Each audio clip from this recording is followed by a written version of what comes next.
माहवारी या पीरियड्स हर महिला के जीवन का एक नॉर्मल हिस्सा होता है, लेकिन कुछ महिलाएं हैवी पीरियड से जूझती हैं। ऐसे में ऑफिस मिस करना, थकान होना स्वाभाविक हो जाता है और कभी कभी ब्लीडिंग इतनी हैवी होने लगती है कि बिस्तर से उठा भी नहीं जाता। ऐसे में ये नॉर्मल नहीं एबनॉर्मल हिस्सा बन जाता है और महीने के वो दिन जिंदगी को रोकना शुरू कर देते हैं। नमस्कार, मेरा नाम डॉक्टर रोहित अग्रवाल, पेशे से इंटरवेंशनल रेडियोलॉजिस्ट।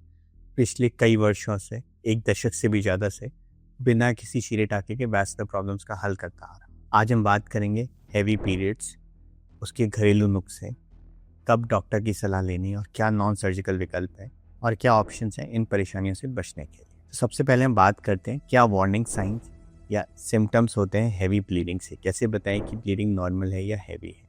अगर पीरियड्स के वक्त हर 1 से 2 घंटे में पैड्स चेंज करना पड़ता है या दिन भर में 5 से ज़्यादा पैड्स की रिक्वायरमेंट होती है तो ये एबनॉर्मल है। पीरियड्स अगर 7 दिन से ज़्यादा रहते हैं तो ये एबनॉर्मल है। नॉर्मल महिलाओं में पीरियड्स 3 से 5 दिन तक रहते हैं, कुछ लोगों में 7 दिन तक भी रह सकते हैं, बट अगर पीरियड्स 7 दिन से ज़्यादा चलते हैं तो इसको हम मेनोरेजिया बोलते हैं, यानी हैवी ब्लीडिंग वाले पीरियड्स बोलते हैं। तीसरा, रात में नींद प्रॉपर नहीं आती है, हर 1 से 2 घंटे पे उठ के पैड्स बदलने पड़ते हैं। इसका मतलब फिर से यही हुआ कि आपको हैवी ब्लीडिंग्स हो रही। चौथा, हर समय थकान, कमज़ोरी या चक्कर का महसूस होना, और अगर हीमोग्लोबिन कराया जाए तो पता लगता है कि हीमोग्लोबिन कम आ रहा है, 7, 8 या 9 से नीचे ही रहता है। इसका मतलब फिर से ये होता है कि आपको हैवी ब्लीडिंग हो रही है और खून प्रॉपर मात्रा से बन नहीं रहा जो रिप्लेनिश कर सके। पांचवा और सबसे इम्पॉर्टेंट, लाइफ लिमिटिंग पीरियड्स, यानी कि ज़िंदगी रुकना शुरू हो जाए।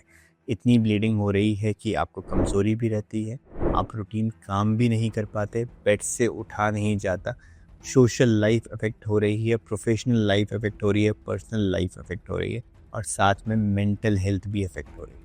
इसको हम बोलते हैं लाइफ लिमिटिंग पीरियड्स। ऐसे पीरियड्स जिससे ज़िंदगी रुकना शुरू हो। अगर आपको ये साइंस या सिम्टम्स हैं तो आप जूझ रहे हैं हैवी ब्लीडिंग से, जिसका अंडरलाइंग कॉज होता है। और उसमें से सबसे कॉमन जो कॉजेज़ है उसमें आता है फाइब्रॉइड, एडिनोमायोसिस, हार्मोनल इम्बैलेंस और कभी कभी कैंसर। ऐसे में क्या करना है? सबसे पहले कुछ घरेलू नुस्खे हैं जिनको आप घर में ट्राई कर सकते हैं। उससे अगर आराम मिल जाता है तो बहुत बढ़िया बात है, लेकिन अगर आराम नहीं मिलता है तो तुरंत स्पेशलिस्ट डॉक्टर से कंसल्ट करना ज़रूरी हो जाता है। तो फिर बात करते हैं क्या वो घरेलू उपाय या नुस्खे हैं जिससे हैवी पीरियड्स में आराम मिल सकता है। सबसे पहले होता है कोल्ड स्पॉन्ज या कोल्ड मसाज। आप एक आइस का पैकेट लीजिए और पेल्विक एरिया, यानी कि जो नाभि के नीचे वाला एरिया होता है, उस पर रख दीजिए। 10 से 15 मिनट हर 2 से 3 घंटे में रिपीट करिए।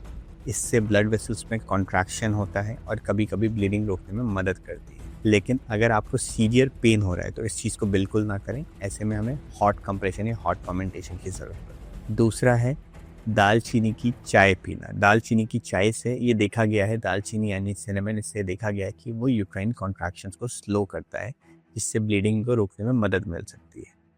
तीसरा होता है हल्दी वाला दूध। ये तो सब लोग जानते हैं कि घर में मम्मी, दादी सब लोग हल्दी वाला दूध दिया करते थे जब भी चोट लगती है, क्योंकि हल्दी ऐसा माना गया है कि एक नेचुरल एंटी इन्फ्लेमेटरी मेडिकेशन की तरह काम करती है। खाने की बात की जाए तो इसमें आयरन रिच फ्रूट्स खाने ज़रूरी होते हैं, क्योंकि आयरन हम सभी जानते हैं कि बहुत ज़रूरी एलिमेंट होता है हीमोग्लोबिन बढ़ाने में, और साथ में विटामिन सी जो कि अच्छी रिकवरी में मदद करता है और साथ में आयरन के एब्जॉर्प्शन को बढ़ाता है। तो घरेलू उपाय में हमारे पास क्या मेथड्स हुए? कोल्ड कंप्रेशन, हल्दी वाला दूध, दालचीनी वाली चाय, iron rich food and vitamin C rich fruits या फूड। अगर इन घरेलू नुस्खे या उपाय से भी आराम ना मिले तो डॉक्टर से मिलना ज़रूरी है। डॉक्टर सबसे पहले ये जानने की कोशिश करते हैं कि हैवी ब्लीडिंग का कारण क्या है। उसके लिए कुछ सिंपल ब्लड टेस्ट कराए जाते हैं, जैसे कि सीबीसी हो गया या हार्मोनल स्टडीज़ हो गई, और साथ में एक अल्ट्रासाउंड। अक्सर 80 से 90% महिलाओं में अल्ट्रासाउंड और सिंपल ब्लड टेस्ट की मदद से